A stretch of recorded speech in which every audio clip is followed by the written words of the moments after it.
নমস্কার বন্ধুরা, আমার বৃষ্টিপর্ণা চ্যানেলে আপনাদের স্বাগত।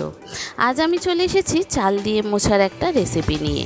পুরানো আর সাবেকি আমলের রান্না আজকে আপনাদের সঙ্গে শেয়ার করব। চলুন তাহলে রেসিপিটি দেখে নেওয়া যাক। গোবিন্দভোগ চাল দিয়ে মোছা, দুর্দান্ত স্বাদের একটা পুরানো রেসিপি।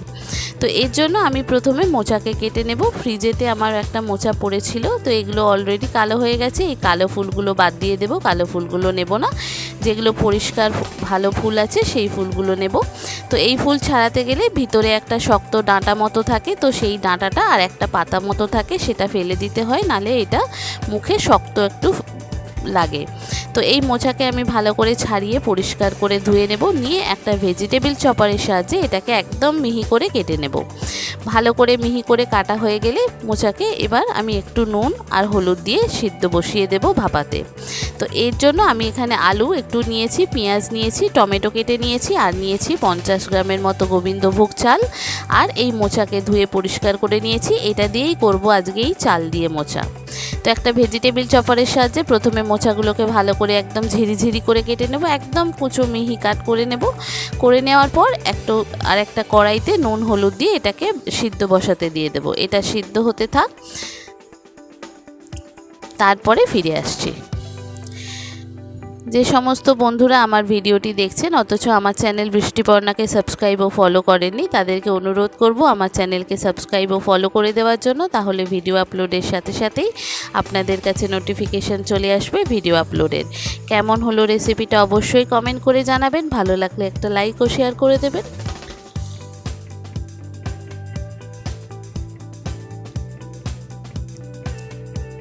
দেখুন মোচাটা সিদ্ধ বসিয়ে দিলাম, মোচাটা সিদ্ধ হয়ে যাক। এদিকে একটা কড়াইতে অল্প একটু সামান্য তেল দিয়ে আগে যে গোবিন্দভোগ চালটা নিয়েছি সেই চালটা একটু লাল লাল করে ভেজে তুলে রাখবো। চালটা ভালো করে ভাজা হয়ে গেলে তারপরে ওই কড়াইতেই আর একটু তেল দেব, দিয়ে একটু ফোড়ন দেব।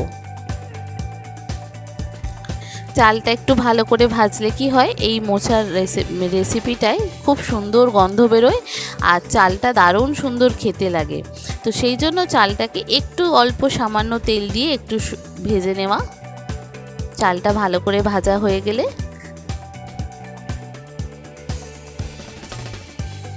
তারপর কড়াইতে আরেকটু বেশ কিছুটা তেল দেব, দিয়ে একটু ফোড়ন দেব। তেজপাতা, শুকনো লঙ্কা, গরম মশলা, একটু সামান্য জিরে, সব ফোড়নগুলো দিয়ে যখন সুন্দর গন্ধ বেরোবে তখন যে আলুটা কেটে রেখেছিলাম আলুটা দিয়ে দেব।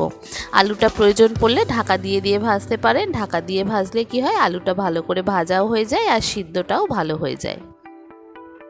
আমিও এখানে আলুটা ভালো করে লাল লাল করে ভেজেছি এবং ঢাকা দিয়ে দিয়ে ভেজেছি। এতে আলুটা সিদ্ধ হয়ে গেছে। আলুটা ভালো করে ভাজা হয়ে যাওয়ার পর যে পেঁয়াজ আর টমেটোটা কেটে রেখেছিলাম সেই পেঁয়াজ আর টমেটোটা দিয়ে দেব।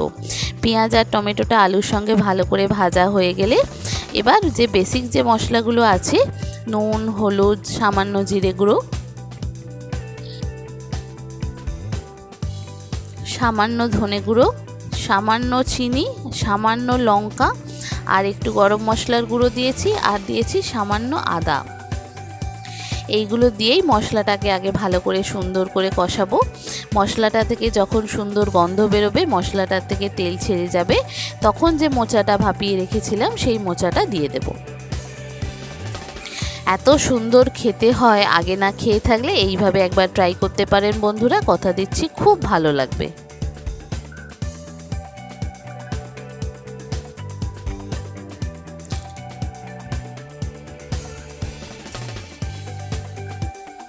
এক এক করে সব কটা মশলা দিয়ে দিলাম পরিমাণ মতো। আপনি যতটা মোচা করবেন সেই পরিমাণ আপনাকে মশলাগুলো দিতে হবে। আমি তো এখানে অল্প পরিমাণ মোচা করেছি, তো সেই জন্য আমি এখানে মশলার যে চামচ আছে সেই চামচের অর্ধেকেরও একটু একটু কম করে দিয়েছি। দিয়ে মশলাটাকে খুব ভালো করে কষিয়েছি। মশলাটা থেকে যখন তেল ছেড়ে যাচ্ছে তারপরে সিদ্ধ করা যে মোচাটা রেখেছিলাম সেই মোচাটা দিয়ে দিলাম। দিয়ে মোচাটাও এখানে খুব ভালো করে আমি কষাবো। প্রয়োজন পড়লে এখানে আপনি ঢাকা দিয়ে দিয়ে কষাতে পারেন। এতে কি হয়, মোচাটা মশলার সঙ্গে ভাজাও হয়ে যায় আর কষানোটাও খুব ভালো হয়। আর কষানো থেকে যখন তেল ছেড়ে যাবে, মশলাটা থেকে যখন কাঁচা গন্ধটা চলে যাবে, তখন পরিমাণ মতো জল দিয়ে এটা ঢাকা দিয়ে দেব। আর হ্যাঁ, জল দেওয়ার পর যে গোবিন্দভোগ চালটা দিয়েছিলাম, ভেজে রেখেছিলাম, সেই চালটাও এর সঙ্গে দিয়ে ঢাকা দিয়ে দেব। যে সমস্ত বন্ধুরা আমার ভিডিওটি দেখছেন অথচ আমার চ্যানেল বৃষ্টিপর্ণাকে সাবস্ক্রাইব ও ফলো করেননি,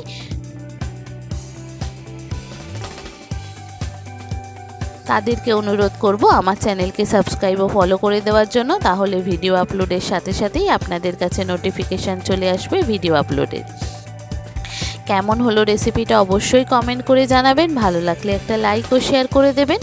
আপনারাও কি এরকম চাল দিয়ে মোচা খেয়েছেন? যদি খেয়ে থাকেন সেটাও আমাকে কমেন্ট করে জানাবেন। এবার দেখুন, এটা একদম নুন ঝালটা একটু চেক করে নেব, নিয়ে একদম শুকনো মাখো মাখো করে নামাবো। চালটা একটু সিদ্ধ হতে হবে, চালটা না হলে শক্ত থেকে যাবে। আর আলুটা মোচাটা এর সঙ্গে একটু ঠিকঠাক হয়ে গেলে তারপরে মাখো মাখো করে নামিয়ে নেব। এত সুন্দর খেতে লাগে গরম ভাতে। আগে না খেয়ে থাকলে এইভাবে একবার মোচাটা ট্রাই করতে পারেন। গোবিন্দভোগ চাল আর ঘিয়ের গোটা ঘর ম করছে, এত সুন্দর খেতে হয়, দারুণ সুন্দর খেতে হয়। এইভাবে একবার ট্রাই করতে পারেন। এবার হয়ে যাওয়ার আগে, নামাবার আগে আমি একটু সামান্য ঘি এর মধ্যে দিয়ে দেব, দিয়ে একটু ঢাকা দিয়ে দেব স্ট্যান্ডিং টাইমে রেখে দিয়ে। তারপরে এটা নামিয়ে সার্ভ করলেই রেডি চাল দিয়ে মোচা। গোবিন্দভোগ চাল আর ঘিয়ের গন্ধ গোটা রান্নাঘর মোমো করছে, এত সুন্দর গন্ধ বেরিয়েছে। আর খেতেও কিন্তু খুব সুন্দর হয় এইভাবে যদি করেন চাল দিয়ে মোচা। পুরানো আমলের রান্না, সাবেকি রান্না, মা ঠাকুমাদের আমল থেকে এই রকম চলে আসছে।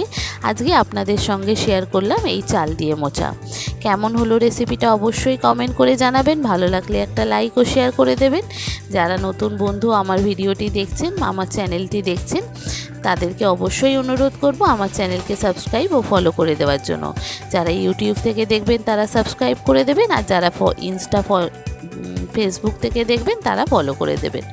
কেমন হলো রেসিপিটা অবশ্যই কমেন্ট করে জানাবেন। ভালো লাগলে একটা লাইক ও শেয়ার করে দেবেন। আপনারাও কি এইভাবে চাল দিয়ে মোচা খান? যদি খান সেটাও আমাকে কমেন্ট করে জানাবেন। দেখেছেন কি সুন্দর দেখতে হয়েছে, খেতেও কিন্তু দুর্দান্ত স্বাদের হয় এই রকম চাল দিয়ে মোচা। আগে না খেয়ে থাকলে একবার এইভাবে ট্রাই করতে পারেন বন্ধুরা, কথা দিচ্ছি খুব ভালো লাগবে। দেখেছেন কত সুন্দর দেখতে হয়েছে, খেতেও কিন্তু দুর্দান্ত স্বাদের হয়।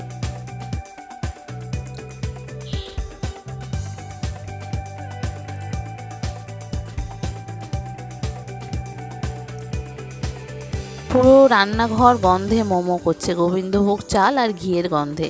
এত সুন্দর গন্ধ বেরিয়েছে, আর খেতেও খুব সুন্দর হয়। আগে না খেয়ে থাকলে এইভাবে একবার ট্রাই করতে পারেন। কেমন লাগলো অবশ্যই জানাবেন। ভালো লাগলে একটা লাইক ও শেয়ার করে দেবেন। থ্যাংক ইউ বন্ধুরা।